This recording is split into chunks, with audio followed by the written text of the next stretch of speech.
Now, the Trombone neighborhood has fostered the careers of generations of New Orleans bands and musicians, and of course, the neighborhood was featured in the HBO series Trombone. That's why we chose Trombone as the backdrop. One of its favorite sons we kick it around with, biggest superstar. We've seen him play since he was a small child, and today he's New Orleans' premier music ambassador, playing shows from the White House to stages around the world. But to this bona fide superstar, Trombone Shorty, none of this would be possible without the influences of his neighborhood, Trombone.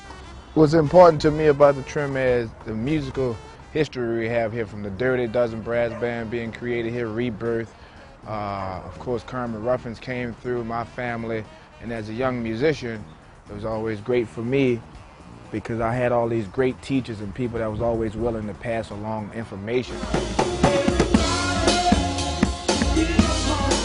He's the grandson of the late New Orleans R&B great Jesse Hill, but he counts his brother James Andrews as possibly having the greatest effect on him.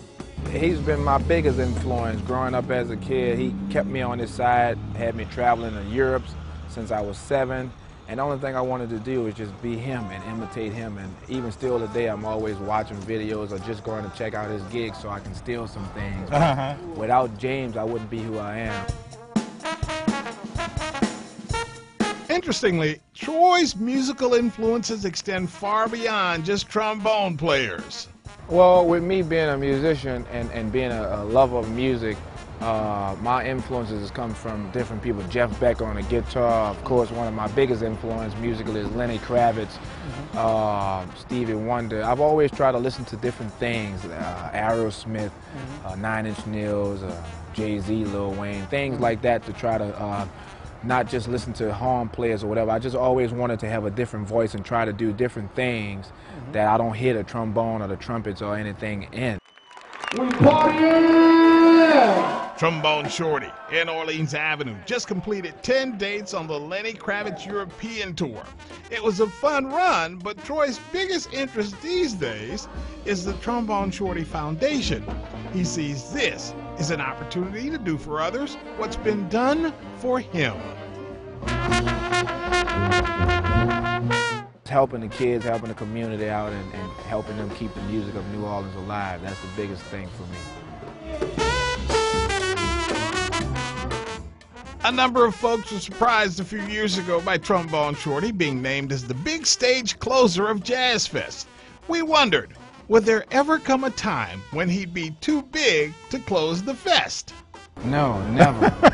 One of my goals was to play that. No matter where we play, what type of arena, or stadium, or whatever type of show we're playing, that will always be the biggest show for me, to play at home and to have all those people that have seen us in Europe and Asia and Australia to come to New Orleans to see what we have to offer and also see me.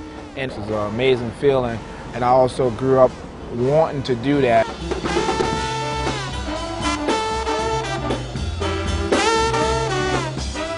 He's like our biggest superstar. He's a star in Trombone. Of course, his mom, you may have seen her sitting down, and of course he talks about his brother being an influence and all. He and the band are currently on tour, their own tour of the U.S. They're in Baltimore tonight, Terminal 5 in New York Wednesday, and just announced a January 15th date. Tipitina's here in town. He's great. And he's Amazing. a cool guy, too. Oh, yeah.